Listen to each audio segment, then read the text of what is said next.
ইলিশ মাছটা যেহেতু আমাদের জাতীয় মাছ, সেহেতু আমাদের দেশের জনগণ সহজভাবে সুলভে খাবে, সেটি আসলে স্বাভাবিক। কিন্তু আমরা যদি দেখি যে বর্তমানে আমাদের বাজারের যে মূল্য অবস্থা, সেটি কিন্তু আমাদের ক্রয় সীমার এই অবস্থার মধ্যে আমরা দেখেছি যে ভারতে ইলিশ রপ্তানি হচ্ছে, সেখানে 1180 টাকা মূল্য কিন্তু নির্ধারণ করে এটি রপ্তানি করা হচ্ছে।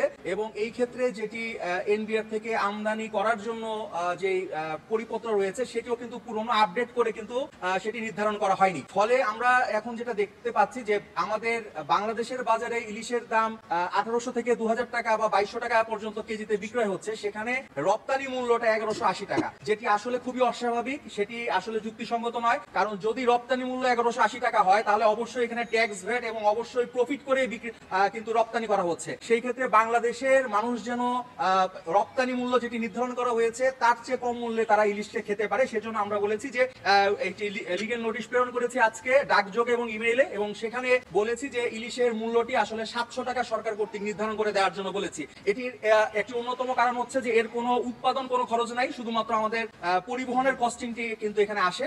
আর এটি যেহেতু আমাদেরকে আমরা যদি লক্ষ্য করি যে রুই, কাতলা বা অন্যান্য যে মাছগুলো আছে যেগুলো চাষ করা হয়, সেই মাছগুলো কিন্তু আমরা 500 টাকা বা 550 টাকা কেজির মধ্যে কিন্তু বাজারে পেয়ে থাকি। তাহলে সেই ক্ষেত্রে যে মাছটিতে আমাদের কোনো প্রকার উৎপাদন খরচ নেই, সেটির মূল্য এত কেন হবে? এটা আমাদের জাতীয় মাছ হিসেবে সরকারের উচিত যে দেশের জনগণ যেন সুলভে খেতে পারে সেই ব্যবস্থাটি নিশ্চিত করা। এবং একই সাথে এইখানে কয়েকদিন আগে আপনারা লক্ষ্য করে দেখবেন যে জাতীয় ভোক্তা অধিকার সংরক্ষণ অধিদপ্তরের পক্ষ থেকে অভিযান চালানো হয়েছে কয়েকটা জায়গাতে।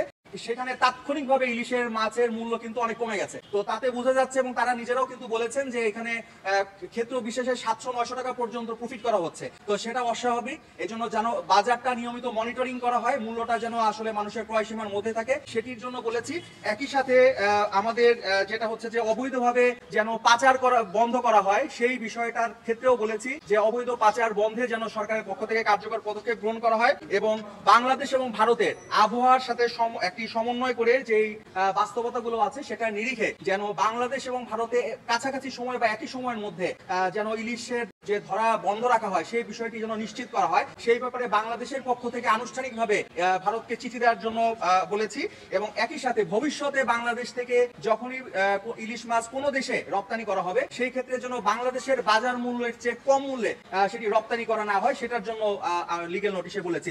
এই লিগ্যাল নোটিশটি প্রেরণ করেছি আমাদের বাণিজ্য সচিব বরাবর, মৎস্য এবং প্রাণী সম্পদ মন্ত্রণালয়ের সচিব বরাবর, জাতীয় ভোক্তা অধিকার সংরক্ষণ অধিদপ্তরের মহাপরিচালককে নোটিশ করেছি, আমাদের এনবিআর এর চেয়ারম্যানকে নোটিশ করেছি, আমদানি ও রপ্তানি কারক অধিদপ্তরের যিনি প্রধান আছেন তাকে নোটিশটি করেছি।